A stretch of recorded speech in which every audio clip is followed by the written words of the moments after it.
The other topic is modes of heat transfer.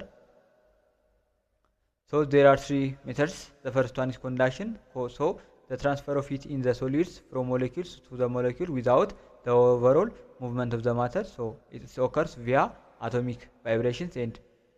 free electron migration is the metal. So conduction የምንለው ምንድነው? የሂት ትራንስፈር ሆኖ በሶሊዶች መካከል ነው። ሶ ኮንታክት የሚሆን ይፈልጋል። ሁሌም ፊዚካል ኮንታክት ይፈልጋል ኮንዳክሽን።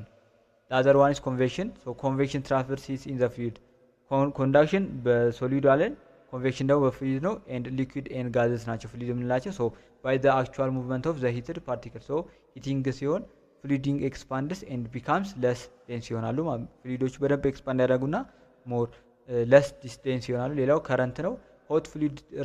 hot fluid rises cold fluid sinks to takes its place and ለምሳሌ አሁን sea breeze ስናይ land breeze boiling water ምናምን ስንመለከት ኮንቬክሽን ባህሪ ይኖራቸዋል ሌላው ራዲዬሽን ነው ራዲዬሽን ደግሞ ትራንስፈር ኦፍ ሂት ቪያ ኤሌክትሮማግኔቲክ ዌቮችን ተጠቅመን ትራንስፈር ስናደርግ ሂትን ራዲዬሽን ያለምንም ንክኪ ማለት ነው ሶ it doesn't require material medium አይፈልግም can occur through the vacuum በቫኪዩም ማለፍ ይችላል እንደ ሰን ሂት ማለት ነው travels at the speed of light በስፒድ ኦፍ ላይት ነው የሚሄደው ፍጥነቱ ማለት ነው ሶ እነዚህ መካኒዝሞች ስንመለከት አሁን ኮንዳክሽን በሶሊዶች ነው ኮንቬክሽን በሊኩዊድ እና በጋዝስ ነው ራዲዬሽን ደግሞ ነን ቫኪዩም በሆነ ነው ማለት ሚዲየሞቹ ማለት ነው መካኒዝሞችን ስንመለከት ኮንዳክሽን ሞለኪውላር ቫይብሬሽን እና ወይም ደግሞ ፍሪ ኤሌክትሮኖችን ይጠቀማል ኮንቬክሽን አክቹዋል ሙቭመንት ኦፍ በልክ ፍሉይድ ይጠቀማል ራዲዬሽን ደግሞ ኤሌክትሮማግኔቲክ ዌቭን ይጠቀማል ማለት ነው ሶ ኮንዳክተርስ አሎ ሂት ቱ ፍሎ ኢዚሊ ኮንዳክተሮች ሂትን ኢዚሊ ፍሎ እንዲያደርግ ላይክ ይፈቅዳሉ ማለት ለምሳሌ ሲልቨር ኮፐር አይረን ሂት ኢዚሊ ፍሎ እንዲያደርግ ያደርጋሉ ሂትን ሬዚስት ከሚያደርጉት ደግሞ ውድ ፕላስቲክ ግላስ ኤር እነዚህ ደግሞ የመሳሰሉት ደግሞ ሂት ፍሎውን ሬዚስት የሚያደርጉ ናቸው ማለት ነው ሌላው ዩዝ ኦፍ ባድ ኮንዳክተርስ ምን ያካትታል ውለን ክሎዝስ ሶ ትራፕድ ኤር ኢን ዘ አን ኢንሱሌተር ኪፒንግ ቦዲ ሂት ኢን ኤንድ ኢግሎስ ፍጠር ስኖ ኢን ዘ ፑር ኮንዳክተር ፕሪቨንቲንግ ሂት ሉስ ቱ ዘ አውትሳይድ ሌላው ቫኪዩም ፍላስክ የምንለውን ስንመለከት ኢት ዩዝስ ኤ ቫኪዩም ቱ ኢሊሚኔት ኮንዳክሽን ኤንድ ኮንቬክሽን ሶ ቫኪዩም ፍላስክ የምንለው ኢሊሚኔት የሚያደርገው ኮንዳክሽን እና ኮንቬክሽን ነው ማለት ነው ሶ ቴርሞ ፍላስክ ስንመለከት ቫኪዩም ፕሪቨንትስ ኮንዳክሽንስ ኤንድ ኮንቬክሽንስ ሲልቨር ዱዋልስ የምንለው ደግሞ ኢት ሪፍሌክትስ ሂት ባክ ኤንድ ፕሪቨንቲንግ ራዲዬሽን ሎዝስ ኤንድ ስቶፐር የምንለው ደግሞ ኢት ፕሪቨንትስ ኮንቬክሽን ኤንድ ኢቫፖሬሽን ማለት ነው the other one is heat conduction deep dive so the rate of heat flow charge over time through the material depends on area ላይ ቴምፕሬቸር ዲፈረንስ ላይ ቲክነሱ ላይ ዲፔንድ ያደርጋል ኤሪያው ላይ ስንመለከት ዳይሬክትሊ ፕሮፖርሽናል ናቸው ቴምፕሬቸር ዲፈረንስ ላይ ስንመለከት ዴልታ ቲ ማለት ነው ዳይሬክትሊ ፕሮፖርሽናል ናቸው ቲክነሱ ወይም ዲ ላይ ደግሞ ኢንቨርስሊ ፕሮፖርሽናል ናቸው ማን the rate of heat flow ማለት ነው so a property of a material indicating its ability to conduct heat so a unit አሁን ማቴሪያሉ ኮፐር ከሆነ ቫልዩ ኦልሞስት 401 አካባቢ ነው ግላስ ከሆነ ወደ 0.8 ነው ኤር ከሆነ 0.026 ነው አያችሁት አይደለ ምን ያህል ትልቅ የዲፈረንስ እንዳላቸው so conduction ላይ ኢኩዌሽን አለው እሱም q over t which is equals to k times a th minus tc over d ይሆናል ማለት ነው so d የምንለው thickness of the material ነው so let's see the example calculate the rate of heat flow through the glass window 2 meter times 1.5 meter and 0.5 centimeter thick if the temperature difference is 20 degrees Celsius so k ደግሞ constant ነው so 0.8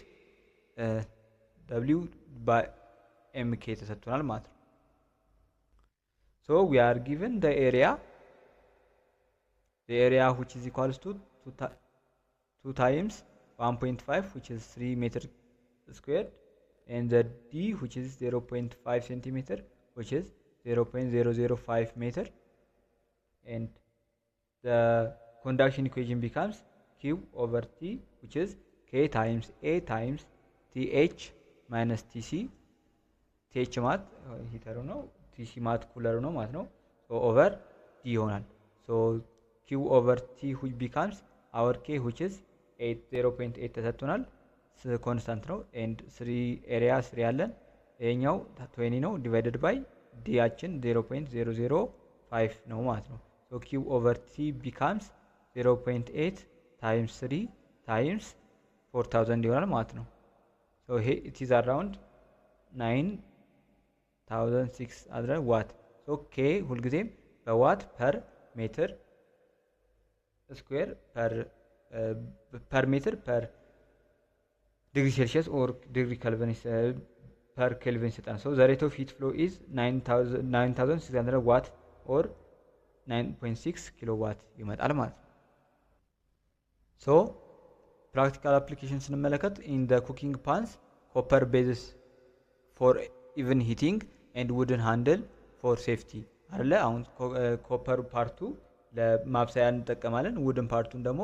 እኛ ለራሳችን ሴፍቲ ምክንያቱም ትራንስፈር እንዳይረግ በኮንዳክት አይደለ ኮንዳክሽን ስለሚፈጠርና ማቴሪያሉ ያው ማስተላልፍ ስለሆነ ውዱ ማለት ነው አይስ ኢንሱሌሽን ላይ ደግሞ ለምሳሌ አይስ ኢዝ ኤ ፑር ኮንዳክተር ሶ ኢት ፕሪቨንትስ ዲፕ ሌክስ ፍሮም ፍሪዚንግ ኢንታይርሊ ሶ አይስም ኢንሱሌሽኑ ላይክ ኮንዳክተር ፑር ኮንዳክተር ስለሆነ ብዙ እንትን አያደርግም ማለት ነው ሂት ሲንክስ ሶ አሉሚኒየም ፊንስ ዩዝድ ኢን ዘ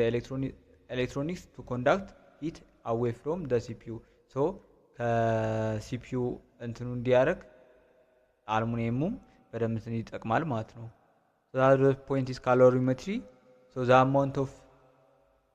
heat required to raise a temperature of unit mass of the substance of by 1 degree is called specific heat capacity so it is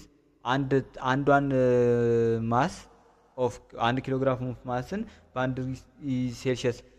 ራይዝ ለማድረግ የምንጠቀመው ሂት ስፔሲፊክ ሂት ካፓሲቲ ተብሎ ይጠራል so water has a very high specific heat capacity which is around 4200 joule per kilogram per Kelvin this makes an ideal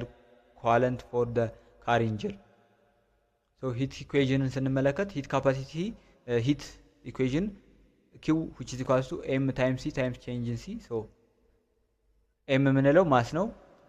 c ምንለው specific capacity ነው change in t ደግሞ change in temperature ነው so let's see the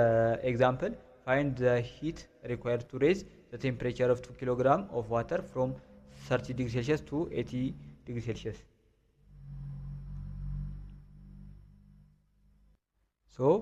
we are given mass which is equals to 2 kg and the temperature difference which is equals to T2 minus T1 which is equals to 80 degrees Celsius minus 30 degrees Celsius which is equals to 50 degrees Celsius so changing Celsius እና changing Kelvin ደግሞ ሁሌም ተመሳሳይ ነው ኬልቪን እና ሴልሺየስ ሳይሆን ተመሳሳይ የሆነው changing Celsius እና changing Kelvin ሁሌም ተመሳሳይ ነው so ሌላው ደግሞ heat equationአችን ምን ይሆናል Q becomes M times changing C times changing temperature so Q becomes our ማሳችን 2 ኪሎ ግራም ነው የዋተር ስለሆነ ደግሞ 4000 specific capacity 4200 times joule per kilogram Kelvin ነው times changing temperature ነው 50 ዲግሪ ሴልሺየስ ነው አሁን ዲግሪ ሴልሺየስ እና ኬልቪን ይጣፋሉ ምክንያቱም changing ስለሆነ ይሄኛውን ኬልቪን ማድረግም እንችላለን ማለት ነው so ይሄን ካንስል አውት ይደረጋል ኪሎግራም በኪሎግራም ይጣፋልና so the heat equation becomes 2 times 4200 times 50 it becomes 420,000 ጁል ይመጣል ማለት ነው ኦልሞስት ይሄኛው 420 ኪሎ ጁል ይመጣል ይሄኛው አወር ስፔሲፊክ ይሄኛው አወር the heat required is 420 ጁል ኪሎ ጁል ይሆናል ማለት ነው so